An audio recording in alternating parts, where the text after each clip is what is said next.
And from my perspective, you're the first one in. I just got home before it was in the mailbox. So. Okay, the time is now 3:30, so I'd like to call the meeting of the Human Services Committee to order. Please note the meeting is being transmitted live via video stream. And the public can find a link to this video stream by visiting the Orange County website, www.orangecountygov.com, by clicking on the tab for the legislator and locating the Human Services meeting on the county.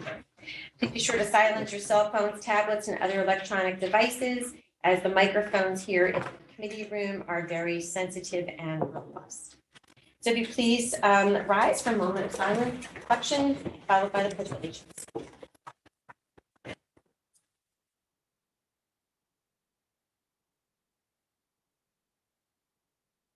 I pledge allegiance to the flag of the United States of America, to the republic for which it stands, one nation, indivisible, with liberty and justice for all. Marie, please roll call, please. Emo, Adamopoulos, Ellers, Here. Hunt, Present. Hotel. Here. Tui, Here. Sutherland. Here. Five present, two absent. Okay, thank you. So first off, we actually have Danielle Diana with us from the Office for the Aging. Hi, good to see you. Emery's at a US Aging Conference in DC for the week, so Okay, you have me. okay, great. You know what, I'm gonna read this and Sure, then we can get started. So this is a request to accept intermunicipal agreement between the County of Orange and Village of Greenwood Lake, Town of Blooming Grove, Town of Cornwall, Village of Montgomery, and Town of Warwick. This agreement is for the 2023 Senior and Congregate Centers. The effective term for the agreement is 1/1/2023 to 12/31/23. Legislative request number 300. So I have a Second. Tui and Tonto. Okay, great. Thanks, Danielle. Go ahead. So this week we come before you every December just to go through this formality. These are our congregate dining sites we have throughout the county. And these are the agreements that we go into with these certain municipalities. Some of the yearly, I guess, contract amount are different throughout the different sites because we just do things and provide a little bit different service at each one. Some, the county municipality provides a worker. Some they don't. Some they serve 3 days a week. Some they serve 1 day a week. Some they serve 5, whatever the need is in that particular municipality. So I don't know if you have the attached documents, but there are some, the funding is different per site, but that's why. But yeah, these are our congregate dining sites that we have, and these are our agreements that we go into with the certain municipalities. Okay, so it appears to be $95,902 Total, yes, total. yes. You know what, maybe I'll just read it. It's 30,000 for the town of Blooming Grove, 5,000 for the village of Greenwood Lake, $26,877 for the village of Montgomery, $18,625 for the town of Warwick, and $15,400 for the town of Cornwall. Does anybody have any questions? I know we do this every year. I don't see the Village of Highland Falls congregate dining set on here. Is that gonna come up at a separate time or because it's a village? I mean, That's because we contract directly with Munger Cottage. no, that's So- Cornwall.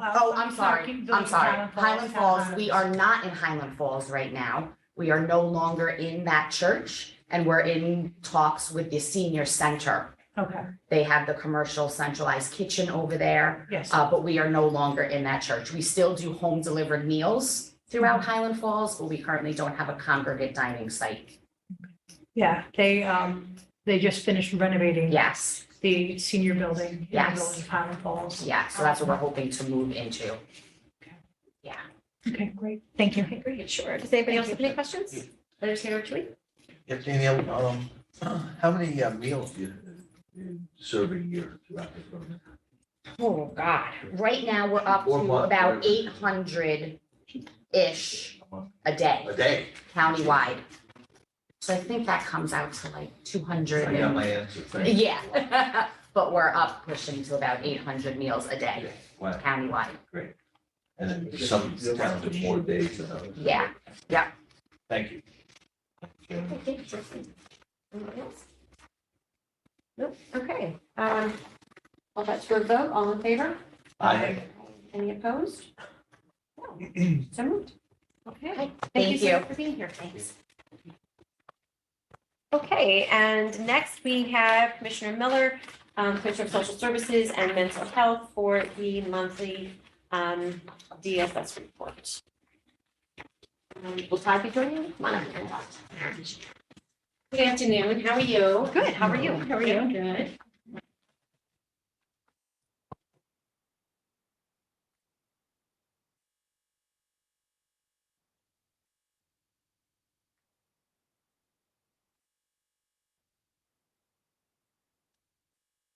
Figure out what I have here.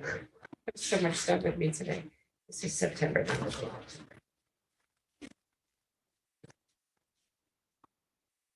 All right, so very slight increase in our temporary assistance, and a little more in our safety net. I should say family assistance, a little more in our safety net. Safety net is for singles, whereas family assistance is for families, obviously. And so we are starting to see an increase. We anticipated we're up 11% in 2022 over 2021's figures. SNAP, oh my goodness, SNAP. SNAP received 418 applications in 1 week, another 350 last week. Prior to COVID, we received approximately 150 applications a week. I've been reporting here, we're getting on average 250. That average with these high numbers, when HEAP opens, typically we do get more applications, but we're averaging over 300 applications a week. We have pulled all of our units together. Currently, as you can imagine, HEAP has received 4,003 applications. So we have multiple staff from other units and other offices doing overtime for HEAP. And now we've pulled additional staff in. Fortunately, they have volunteered and they are supporting our SNAP applications. We have 1,800 SNAP applications pending right now. And we're hopeful with all of this additional support, we can get that under control. It's just numbers we've never seen before. So the challenge is what is our call center is receiving 1,400 calls a day. And that call center receives calls for SNAP and HEAP. So you can imagine as people are reaching 60 days waiting for their SNAP application to be approved, they're calling our call center continuously and they're concerned about their benefit. We're very sensitive to that. And if it's not in this particular unit, we just did have a resignation in our SNAP unit, but most of our positions are filled in that unit. We have 7 trainees in there. We're getting to the end of their year of training. So it's really, our greatest need is support staff. We have 4 vacancies in SNAP for support staff. Those are the grades that we're struggling to hire. We hope that people will get excited to come work for the county again and be willing to come in and be part of this awesome team. Because if you see the collaboration among the units to really wrap around understanding that our community members are struggling to put food on the table to try to get these applications processed. Admittedly, not all of them will be eligible for SNAP benefit, but all of them have to be processed for eligibility completely. So the percentages have been a little bit higher and those have been denied because people with over income are applying. They can look when they go to My Benefits, it does give you a little test opportunity to see if you are eligible. They can do that and then not apply. Not all people do that and they apply anyways in hopes that they will get some assistance, but we are on top of it. So if constituents are calling you, if they have concerns they're raising to you, please feel free to continue to send them to me. Know that we're willing to let them know we're working as hard as we can to address this significant need in our community.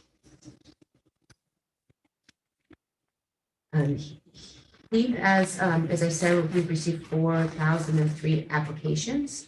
We have, with all of your support and the county executive support, have moved forward with increasing the fuel fund. So those applications that come in that are over eligibility for HEAP will be sent over to RECAP, as they will send applications back to HEAP for those who are eligible for HEAP. They are planning a press conference next Friday at 11 o'clock at Mulberry Street, the rec center, senior rec center in Middletown. So if you haven't gotten the information, make sure you get it to you if any of you want to come for that press conference. So it's an opportunity for RECAP to get the word out to our community once again. They've been sending messaging out. I also sent all of you a social media post that Justin had prepared that you can use. Oh, and I have it written. You can all take as many of these as you want. These are all for you to take to your constituents. These are brochures. This is what we printed out actually in our department. We also ordered from the state so that we can get a bunch more. So currently, I believe there's 50 in this bundle, but we will be getting hundreds coming in from the state. They just weren't in time for this meeting, and I didn't want you to go without any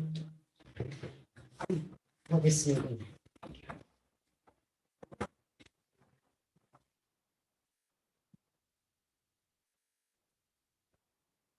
Oh, emergency housing placements. Some of you may have seen the article that Blaise Gomez put out today. And she had reached out yesterday to speak to me. By the time I got it, there was end of day. So we connected today, and she did do an interview today with. I'm sorry, somebody pressing, Yeah, somebody's vibrating. Okay. It's better than ringing, but it's still making a lot of noise.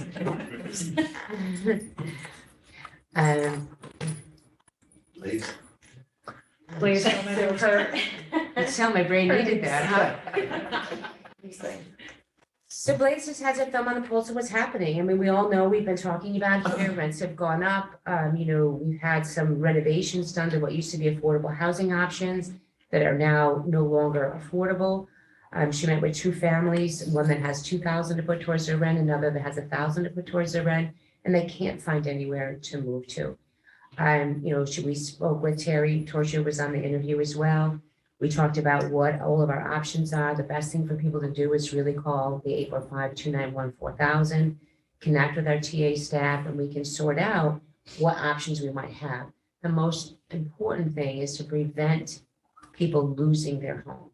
So if we can help them remain there by supporting them with whatever rental arrears funding that we have, or ensuring that they apply for temporary assistance or family assistance, that's the key, is try to keep people housed. Once they are homeless, the struggle to get them back into homes is very difficult. I just want to share with you all some data that came out from the New York State Office of Temporary Disability Assistance when we met with the commissioners. They also are very concerned about the lack of housing market across the state. So if you consider in New York State, 28% of renters have an income of less than 30%. That's of the American or the area median income. There is a shortage of 615,023 housing units for this population. So if you look at that in percentage, Todd and I were just talking, for us here in Orange County, that probably was about 5,000 units. So that's a significant number of. And I don't think that necessarily means all for that homeless, but to right size the housing situation. Yes. So, because certainly when you make one house, then somebody else can move into another house or vice versa. But, it's 5,000 units is what would probably be approximately needed to take care of the whole county. Let's just look at senior housing. Senior housing is at about a 3-year wait list. So, imagine, all of those people who will benefit from this level of housing care. Thank you, Madam Chair. Thank you, Commissioner. You and I have talked about this for years. Housing has remained throughout, the last 5 years, probably the thing I care about most. One, because of the work that I do in my private life, but also just because this is my opinion, the most pressing issue. It's a basic need. Yeah, it's a basic need, it's a foundational need. Our clients in human services, we know that if they don't have this, they really can't work on their own. What I've seen in other places, in other states, and we've also talked about this in the past, is other counties in other states have actually gone on to even go into the business of real estate, which sounds crazy, but it's something that they're doing. It's not cheap. But just like so many other projects that we see, like stabilization centers, on the back end, they're saving millions of dollars. Instead of people ending up in jail and in hospitals, for example, with the stabilization center, we're making sure that taxpayer money is actually helping individuals, helping them get into treatment, helping them get the help that they need, and help getting them not be homeless. Getting people actually investing in affordable housing at the county. It's not unheard of. It's happening in other parts of the country, and I know that that's a kind of a out of the mind frame of thinking of what we might be thinking in Orange County, but we are in a real serious crisis here. Like it's been like you and I have talked about this for 5 years, and I know it's not necessarily the popular thing, but it's the thing we should definitely consider at least looking at as a possibility, because it's not just our seniors. It's not just that we have so many individuals with mental health and substance abuse issues, it's also your youth. You have more people that are in the age of 30, 35 who are still living with their parents because they cannot afford to live anywhere else. And in New York State, they've been trying to try to make it, open it up so that apartments and garages and basements can be made acceptable. It didn't pass. That would have put up about 600,000 units across New York State. It would have made certain things a little bit better. And still, you would have had a gap. So we need to start thinking about what we can do, not just at the state, but right here. And I've said this for 5 years, and it's only getting worse. Yeah, New York State is putting billions of dollars out into housing. The ESHI projects, the Empire State Housing, Supportive Housing Initiative. And we've had many of our not-for-profits apply. Some very successful housing units have been put up. The challenge is that they need to get capital funding, and then they need to get zoning approval for the building. And the state says about a third of the money that's awarded for ESHI housing has actually been developed into housing. So it's, before you even think about, county government becoming a landlord, which we are to a small extent some for extent, tax, yeah. right? But for the most part, we do have projects that are in the works that have not been successfully built out yet. So we're hopeful we can support that, but we've done a lot of discussion around that too. I want to say, I don't know how many years ago, maybe 5 years ago, we had a committee that came together to talk about this issue. And, we don't have control over zoning. That is a municipal decision. And so it's difficult for us as county government, although we can have influence and we can excite people by and we can support the initiatives. It's not something that we actually have control of making decisions around, because anything we would develop would be in a municipality as well. And that's where some of it does get knocked down from some of our not-for-profits who move forward. I will tell you that the Newburgh Ministries newsletter just came out, and they have been successfully approved for their project. It's an ESHI project, which has been in the works for, I want to say 4 years. 4 years. And it has finally been fully approved, so they will begin the build out of their units, which will house 50 individuals. So those kind of projects are really exciting.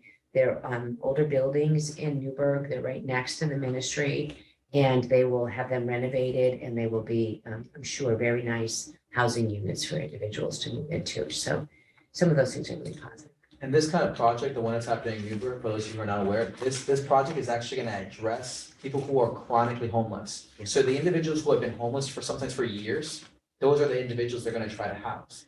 And to your point, Commissioner, you're right. Zoning is not something that we control. However, we do control what we can do with our own property, with our own land, with our money. And that's why that the concept of county really being the lead is so critical, because we have the time of us waiting or kind of wait at the behest of municipalities, when in fact it's not happening quick enough. We are 5-10 years behind already. The longer we kick the can down the road, the more severe this is going to be. The more people are going to struggle. The more families and children and seniors are going to have a very tough time. And we either are the ones who lead on it, or we don't. And then 5-10 years later, we're looking at each other like, what the hell do we do? Because it's no longer $1,500 that's cheap. It's $2,200 that's the new cheap. Yeah, that's true. That's just the reality. That's the unfortunate, horrific reality. And so, yeah, I heard that just a couple of weeks ago we had Bill Fioravanti and others talking about how also the economic development impact of this. So it's not just affordable housing, it's also workforce housing. We have, like, they can't build fast enough and they can't create jobs. The economy can't function if they don't have housing. So if we don't care about it from the human standpoint, which I know everyone here does, but let's say if we didn't, the economic standpoint alone, for us to grow an economy in Orange County, to continue to grow the way we want to, we can't do it successfully without that. So I go back to why this is so critical to, let's consider looking at county. And workforce housing is important. You know, we're, I think we're listed as the third fastest growing county in New York State. And we added 20,000 more in the last census, which is really exciting for us as a county. We all agree it's a great place to live. Wonderful. Yeah, so. All the rest of everybody else. is And, leaving. people like community development and planning, they're looking at all of that too. So it's a matter of coming together, and really, maybe sorting through some of the ideas you're bringing forward, supporting our not-for-profit projects as they move forward, and, continue to keep this at the forefront so people have a place to live. So thank you.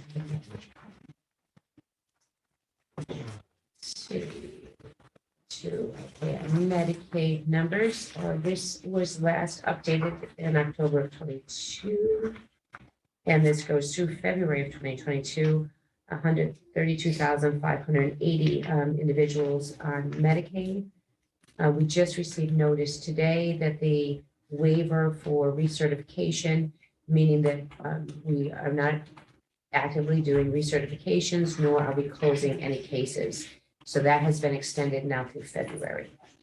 So they have guaranteed that they'll give us 2-month notice before they will, through February, before they will begin to do recertification. So we'll know by the end of this month if we'll even be moving through March. But at this point, there's no change. Can I just interrupt you, Secretary? I've been helping a constituent.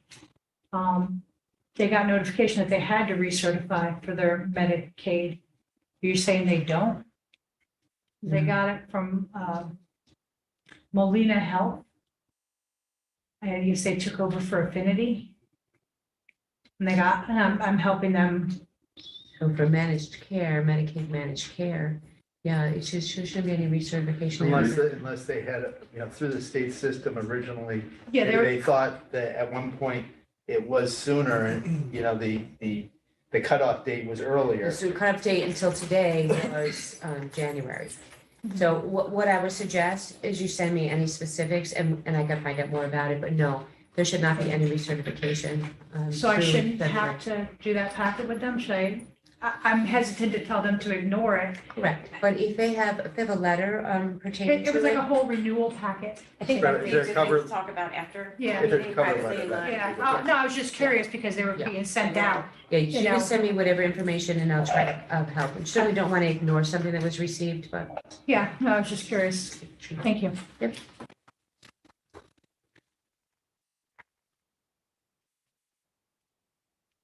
Okay, Child Protective Services, we continue with our averages. Again, our staff are doing a great job of covering, responding to the needs of those in our community. Some of their work has led to a decrease in children we have coming into care. And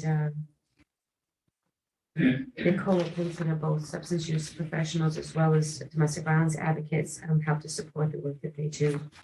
You have, unfortunately, there was a question here some time ago about the number under the total RTA arrests. That's at the top of the raise the age page. Yeah, she gave us the new, oh, she gave you a new one. Oh, good, okay, all right, so you have the new one. So that question, it was a matter of the information that we were receiving and how it was being reported out in the form. It wasn't correct. So I thank Todd and team for fixing that for us so that we now have correct information for our raise the age data. Very little change. As you all know, lowering the age goes into effect December 29th. We have submitted our plan to the state. It has been approved by the state. Just making some slight changes. There will be training that goes out to law enforcement and to schools.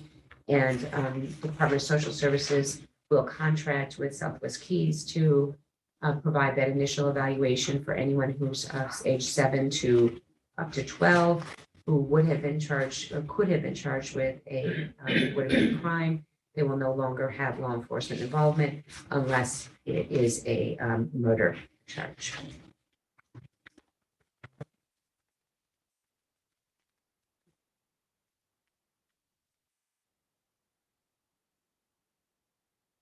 And very little change in foster care, continue with the lower numbers in foster care. We did talk about, we've had some conversation about changing adult protective numbers for you all. We haven't added those yet, but we will be looking at adding so that you have full caseload numbers in addition to monthly referral numbers. So that should be coming in future reports. Child support collection, we've already talked about that coming in at less than total for a number of reasons. We believe some of them have to do with court not being active during COVID periods. Special investigations unit. Working hard. In fact, they have so many referrals. They were working overtime too, but I appreciate they allowed me to take 2 staff back from them to dedicate them to SNAP. So we'll be a little slower in processing our fraud investigations, but we'll be faster in processing our SNAP applications. So that's it for this month. Okay, anybody else have any questions? What's up? Mercy, going back under foster care, Yes. so we have 245, and then I see the breakdown at top, 20 were placed in residential, 7 discharged, 27 were in adopted placements, and 2 were discharged to adoption. Where, I mean, yeah, 47, we have 49, 50-something kids accounted for that 245, or am I reading that a little wrong, or No, the 245, the total of 245 are the total that was in care. And of them, other than being in foster care, these children, 20 of them are residential placements, 7 were discharged from foster care, and 27 are in adopted placements. That means they're in a home where they could be adopted. and then the rest are just in foster care? Correct. Okay, yes. that's what I wanted, Yes. I was trying to see if it was the 245, then the 20. And then, do you have a problem with getting foster care parents or foster care people to take in the children? Or is there do we have enough people who have gone through the training and who are registered and part of the foster care program, or are we lacking anyway? We're always seeking more. We do the trainings continuously. We contract with Foster Care Network. They do the marketing for us and the advertising for us. We're really targeting foster parents who want to specialize with adolescents, because that is a high percentage population for us and also difficult to place population. So we're always seeking foster families. Is there anything different in the system when you have a foster care child with special needs? Is there additional training for that individual? Do they have a different level of training and registration in the program, or? It depends on what their special needs are. We do have therapeutic foster homes that we contract with agencies for. Additionally, we have there's increased rates based on the acuity of the child who's in care, whether it's a physical health need or a behavioral health need that increases the acuity of the child's needs. So there's 4 different rates: the basic rate all the way up to exceptional rate, depending on the circumstances. Well, I'm of not the talking child. about the compensation rate. I was talking about the level Of training, yes. of training that the foster care parent would go through. Yes, so a child that qualifies for a therapeutic foster home, the therapeutic foster family goes through more training years and has additional supports for the child, yes. And the rest go through basic. Thank you, Madam Chair. I'm actually going that with the foster care, but if a child's in foster care with a family and they have special needs, I mean, we have the Department of Early Childhood Intervention.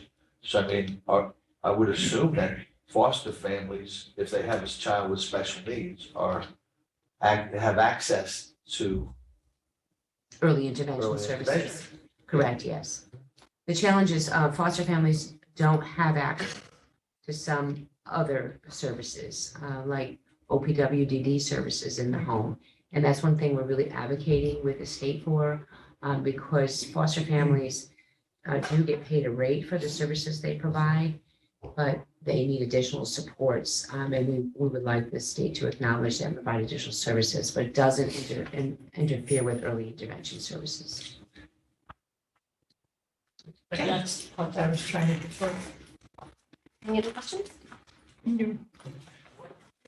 Thank you so much. Thank you. The report as always, good seeing you and great business. Thank Merry you. Christmas. Can I have a motion to adjourn? Second. Okay, all in favor? You don't have to. We have another Thank you so tie that much. has to come with.